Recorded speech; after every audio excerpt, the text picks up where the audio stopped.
keenya kabajaa bakka jirtanitti sinaa dhaqqabu jecha kun Finfinnee Maltiimiidiyaadha. Guyyaan har'aa roobii waxabajjii 7 bara 2023 yoo ta'u, odeeffannoowwan har'a qabannee dhiyaanne humnoonni faannoo fi loltoonni mootummaa hawaasa nagaa Oromoo ajjeesaa jiraachuu, addi bilisummaa Oromoo hundeeffama isaa waggaa 50ffaa kabajuuf akka jiru beeksisuu isaa fi Raashiyaan hidha bishaan Yuukireen rukutuu dabalatee odeeffannoowwan gaggabaaboo ammoo kanarraan addatti kan ta'an dhuma irratti simbiraan geenyaa isin waliin turtii kan taasisu Anaagaa Jimaati. Hanga dhumaatti nu faana turaan affeerraa keenya.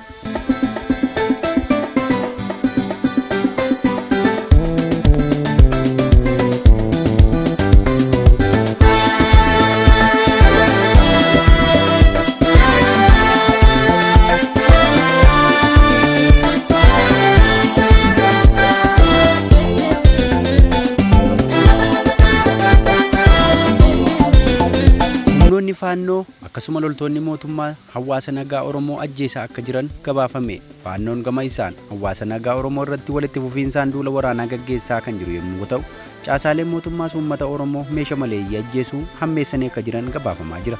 Ajjechaan Oromiyaa keessaa akka namaachuurraa amma inumaa waa'ee nama du'ee dubbachuun akka addaatti ilaalamuu dhabaa jira jedhame.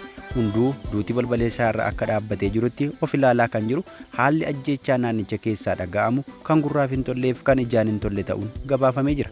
Tibbana namoota nagaan lama harki duubatti hidhamee bosona keessatti humnoota mootummaan rasaasaan osoo ajjeefamanii viidiyoon agarsiisu ijoo dubbii ta'ee ture.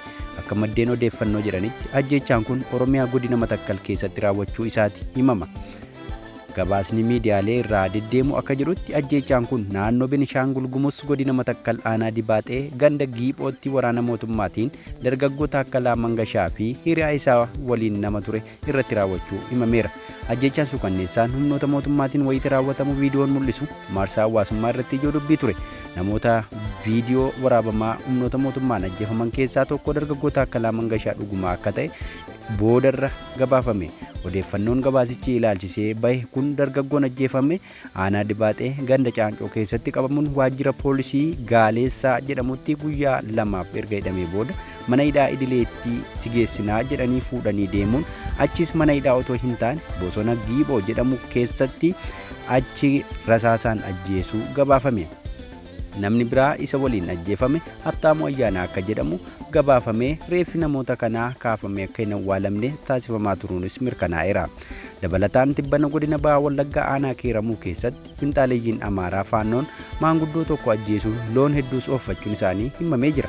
Gabaasichi akka ibsutti hidhattootni Amaaraa faannoo daangaa Oromiyaa cabsanii seenuun qe'ee uummata Oromoo keessatti ajjechaa, saamicha, manneen gubuu barbadeessuu fi gochoota suukanneessaa garaagaraa raawwachaa jiru. Humnooti kun tumsaa fi deeggarsa caasaa mootummaa PP'n ijaaramanii humna isaanii jabeeffachuun godina Bahaa Wallaggaa aanaa Kiiramuu ganda Burqaa Soormaatti waxabajjii 3 bara 2023 jechuun sanbata duraa galgala maanguddoo obbo Jireenyaa Wiirtuu jedhamu ajjeesanii jiru jedha gabaasichi. Hidhattoonni Amaaraa faannoon kun ajjechaa kanaan cinatti saamicha raawwachuun loon hedduus ganda Burqaa Soormaa keessaa ooffatanii fudhatanii deemuu jiraattonni himaniiru. Gabaasuma ajjechaa biroon ammoo godina Bahaa Shaggar aanaa Boosat keessatti waraanni raayyaa ittisa biyyaa dargaggoota 2 rasaasaan rukutuun ajjeesaniiru jedhame. Ajjechaan kun ammoo aanaa Boosat ganda Siifaa Battee keessatti waxabajjii 3 bara 2023 dargaggoota 2 kan maqaan isaanii Tolaa Maammad Abdoo fi Jibriil Huseen Daadhii jedhaman irra dhaqqabu gabaafamee jira. Ajjechaa gara jabinaa hawaasa Oromoo irra ga'u akkaan hammaataa kan deeme yoo ta'u, ajjechaan kun akka dhaabbatuuf uummataan gaafatamaa turus hanga ammaa furmaanni dhabamuun madda rakkoo ta'eera. Gabaasa keenya birootiin ammoo addi bilisummaa Oromoo hundeeffama isaa waggaa 50ffaa kabajuuf akka jiru ibse. Addicha akka ibsa isaatiin hubachiisetti waggaa 50 dura sabboontonni Oromoo walitti dhufanii qabsoo Oromoo mirga hiree murteeffannaa sabaa irraa hin mulqamneef cunqursaa siyaasaa fi hawaasa dinagdee kaayyoo bu'uuraa taasisuun hundaa'e. Milkaa'ina har'aa irra dhaabbachuun duubatti deebi'ee yoo ilaalu addi bilisummaa Oromoo qabsoo uummanni Oromoo bulchitoota Habashaa wal duraa duubaan gaggeessaa jiru qindeessuun hoogganuudhaan milkaa'ina guddaa argateera jedha. Haala kanaan har'a qabsoon Oromoo uummata haala kanaan har'a qabsoon uummata Oromoo bakka deebi'uu hin dandeenye irra ga'eera kan jedhu ABO'n walabummaa fi bilisummaa hawaasa isaaf kan hawwu ta'uu hubachiiseera. Addi bilisummaa Oromoo yeroo dheeraaf mormitoota duratti mirgaa fi hiree murteeffannaa isaa leellisuu fi qabsaa'uuf mallattoo abdii uummata Oromoo ta'ee jira jedha. Fuulduratti yoo ilaalle ammoo ari'atama siyaasa hokkoraa fi ajjechaa dabalatee rakkoon dhaabbatichi mootummaa Itoophiyaa irraa mudachaa jirus qabsoo uummata Oromoo haqa dimokiraasii hawaasa haqa qabeessaaf gaggeessaa jiru itti fufuuf kutannoo qabaa jedha. Addi bilisummaa Oromoo fi uummatni Oromoo falmachuuf kutannoon qabu akkaan jabaatee uummata Oromoo fi uummata sabaa fi sablammoota birootiif mirkaneessaa kan jedhu addichi akkasumas uummanni Oromoo tokkummaa isaa cimsee murannoo isaa haaromsee qabsoo haqaa dimokiraasii hiree murteeffannaa adeemsifamaa jiru akka fudhatu waamicha dhiyeessee jira. Addi bilisummaa Oromoo waggaa 50ffaa wayita kabaju bu'aa bayii galmeessee irratti xiinxaluu fi qabsoo bilisummaaf walabummaa akkasumas haqaaf kutannoo isaa haaromsuun yeroon isaa ammaa jedha. Hawwiin uummanni Oromoo hiree murteeffannaa fi mirgoota siyaasaa hawaasummaa fi gaaffii dinagdee isaa guuttachuu qabu dhugoomsuuf kan duubatti hin jenne ta'us akeekeera.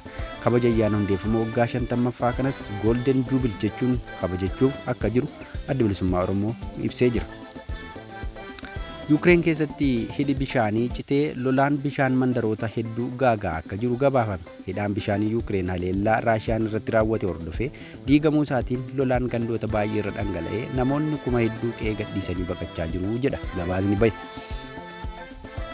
Diigamuu hidhaa kanaan balaa lolaa dhufuu malu sodaachuudhaan namoonni laga kana gara gajjallaa jiraatan baqataa akka jiranis himameera. Pirezidaantii Yuukireen Volodymyr Zelenskiin akka jiranitti gandoonnii fi safaroonni 80 ta'an lolaan liqimfamuu maluu jedhan. Hidhaan Noovaa Kaakoovaakaa jedhamu kan haleelame Raashiyaan ta'uu isaas ibsaniiru. Raashiyaan garuu hidha kana akka hin haleelle dubbatti. Lagni Dinaapiroo jedhamu lolaa hamaa qaqqabsiisuu danda'a jedhamee sodaatama. Hidhaan kun naannawaa sanaaf faayidaa guddaa qabaa ture. Qonnaan bultootaaf madda bishaanii ta'uun dabalata madda ibsaas ture jedha. Bishaan gara kutaa Raashiyaatiin qabamte Kireemiyaatti bishaan kan darbu karaa kanaanidha kan jedhu gabaasichi. Bishaan kun erga dhangala'uu jalqabee hanga guyyoota 4 fi 5 tti fufuu akka danda'us eerameera.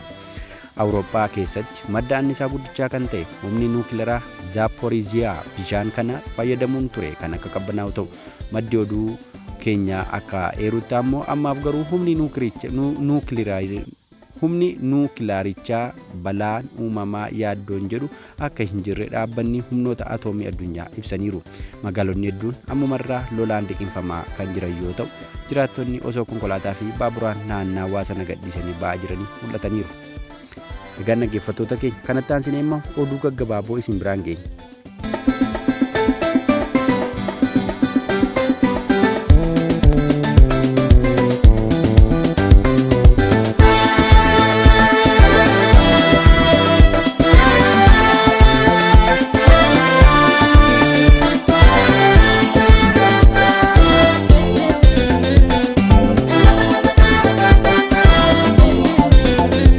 Odeeffannoo gaggabaaboo harkaa qabnuun ammoo waraana Itoophiyaa fi Somaaliyaa irratti gama Itoophiyaatiin sababa injifannooti jedhamuun seenaan isaanii kan ka'u ajajaa 50 Baashaa Alii Baarkii Tuuchoo akka lakkoofsa Itoophiyaa caamsaa 28 bara 2015 boqotanii guyyaa irraa waxabajjii 7 bara 2023 sirna awwaalchaa isaanii raawwateera.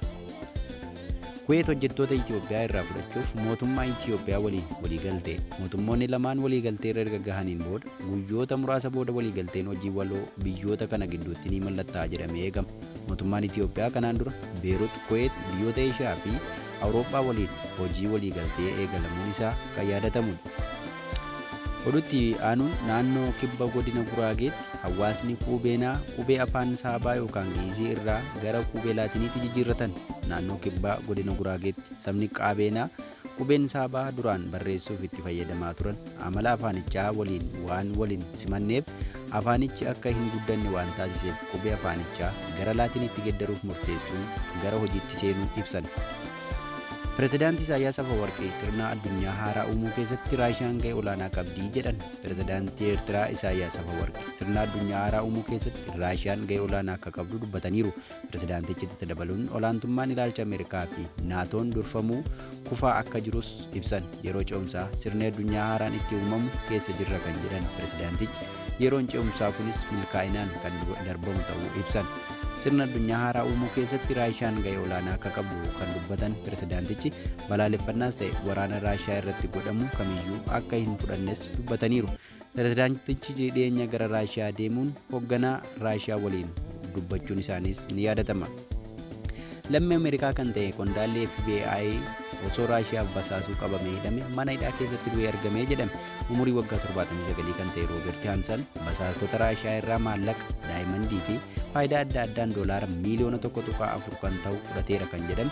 Ameerikaan nama kana hordofuudhaaf basaastota 300 ta'an ramaddeetti. Hasan bara 2002 ture. Akka odeeffannoo nageenya karaa seeraan alaa sassaabuun himatamee hidhaan umurii guutuu kan itti murtaa'e. Egaa dhaggeeffattoota Finfinnee Maltiimiidiyaa odeeffannoowwan nuti har'a qabannee dhiyaanne kana fakkaatu. Qophiilee keenya biroon hanga walitti deebinutti nagaan nuuf turaa jechaa maamilummaa keessan cimee akka itti fufuuf Finfinnee Maltiimiidiyaa sabiskiraayib, sheer, laayik gochuu hin dagatinaa. Affeerraa keenya si waliin kan ture Anaagaa Jimaatii nagaan nuuf turaa.